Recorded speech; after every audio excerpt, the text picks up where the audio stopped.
নীলফামারীতে বিপদসীমা ছাড়িয়েছে তিস্তার পানি, সেই খবর এই মুহূর্তে জানবো। সেখানে আছেন আমাদের সহকর্মী বিজয় চক্রবর্তী, কথা বলবো তার সাথে। বিজয়, আজ তিস্তার পানি কোন পর্যায়ে আছে, নদী তীরবর্তী এলাকার মানুষজন আসলে কি বলছেন এবং এই বিষয়ে পানি উন্নয়ন বোর্ড কি বলছেন, সব মিলিয়ে জানাবেন। চৈতি, প্রথমে জানিয়ে রাখি এই মুহূর্তে তিস্তা নদীর পানি বিপদসীমার 5 সেন্টিমিটার নিচ দিয়ে প্রবাহিত হচ্ছে, যেটি গতকাল সারাদিন আপনার নদীর পানি বিপদসীমা বরাবর দিয়ে প্রবাহিত হলেও সেটি এক পর্যায়ে দুপুর 12টার পর থেকে যেটি 5 সেন্টিমিটার উপর দিয়ে প্রবাহিত হয়, যেটি আপনার গতকালকে সকাল থেকে একেবারেই রাত পর্যন্ত সেই 5 সেন্টিমিটার পানি একেবারে স্থির হয়েছিল, যেটি একেবারে বলা চলে যে সেই এলাকার যে নদীর তীরবর্তী এলাকার মানুষজনের তেমন একটি যে ক্ষতিগ্রস্ত হওয়ার সেটি কিন্তু আসলে নীলফামারী জেলায় হয়নি, কারণ যেহেতু নদীর পানিটি আপনার বিপদসীমা বরাবর দিয়ে প্রবাহিত হওয়ার পরেও এই যে নিম্ন অঞ্চলগুলো রয়েছে নীলফামারী জেলার ডিমলা উপজেলা এবং জলঢাকা উপজেলা, সেই সব জায়গাগুলোর আসলে সেভাবে প্লাবিত হয়নি।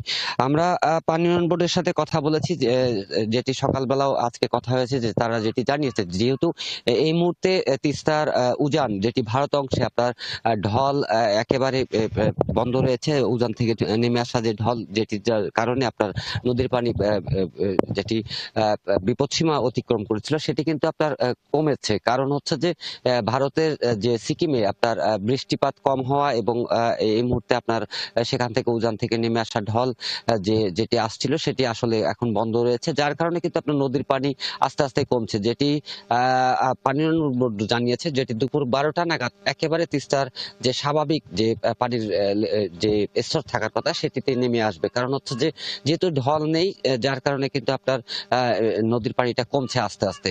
তবে আরেকটি বিষয়তে যেটি জানিয়েছে তারা, যে যেহেতু স্থানীয়ভাবে একটা আপনার বৃষ্টিপাত হওয়ার সম্ভাবনা রয়েছে, অতি ভারী থেকে ভারী বৃষ্টিপাত, যেটি আবহাওয়া দপ্তরের তথ্য অনুযায়ী, সেক্ষেত্রে যদি পানির এই বৃষ্টিপাত সেরকম হয় তাহলে নদীর পানি হয়তো কিছুটা আবার বাড়বে। তবে তারা যেটি বলছে যে আপনার বিপদসীমা অতিক্রম করার সম্ভাবনা নেই।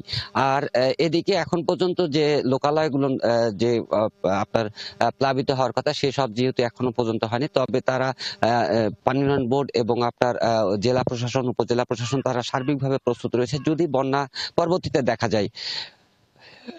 যেটি যেটি আপনার বলতে যে জেলা প্রশাসন, উপজেলা প্রশাসন বলছেন যে তারা কিন্তু চেষ্টা করছেন যে এই মুহূর্তে নদীর পানিটি যদি কখনো আবারও বিপদসীমা ছাড়ায় বা বন্যার দেখা দেয়, সেক্ষেত্রে আপনার এই জায়গায় জেলা প্রশাসনের পক্ষ থেকে তারা সার্বক্ষণিকভাবে তারা প্রস্তুত রয়েছে। আর যেটি আমরা পানি উন্নয়ন বোর্ডের সাথে কথা বলেছি, তারা যেটি জানাচ্ছেন যে এই মুহূর্তে যে পরিমাণ তাদের বাঁধ রয়েছে, 40 কিলোমিটার বাঁধ রয়েছে তিস্তা এলাকায়, সেই বাঁধগুলো কিন্তু আপনার এখন পর্যন্ত কোথাও কোনো রকমের ভাঙন দেখা দেয়নি। কারণ হচ্ছে যে নদীর পানি যদি তারা বলছেন যে 20 থেকে 25 সেন্টিমিটার যদি পানিটি উপরে উঠে, সেক্ষেত্রে কিন্তু আপনার কোনো কোনো জায়গায় আপনার হয়তো যদি তাদের বাঁধের কোনো ভাঙন বা কোনো রকমের ফাটলের দেখা দিতে পারে, সেক্ষেত্রে তারা তাদের সার্বক্ষণিক জিও ব্যাগ থেকে শুরু করে সবকিছু প্রস্তুতি তারা রেখেছে।